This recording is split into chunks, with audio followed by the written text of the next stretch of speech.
Hello everyone, this is a quick video. I'm not used to do this for documenting a jumper catastrophic failure on a new T16 Pro radio that I purchased a while ago.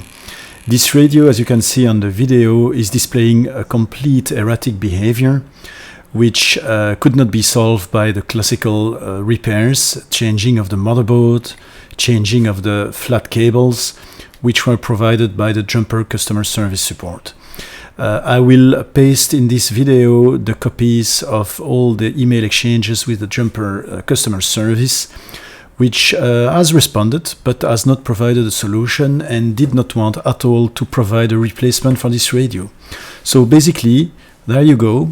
You purchase a radio which costs you about $130, $170 if you include shipment and custom taxes, and you end up with a radio which is completely unusable, with a lot of work trying to repair it, which shouldn't be the job of a customer to do. So there we go.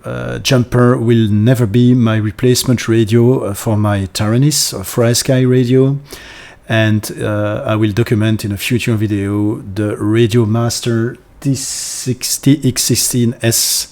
which will be probably much better than this.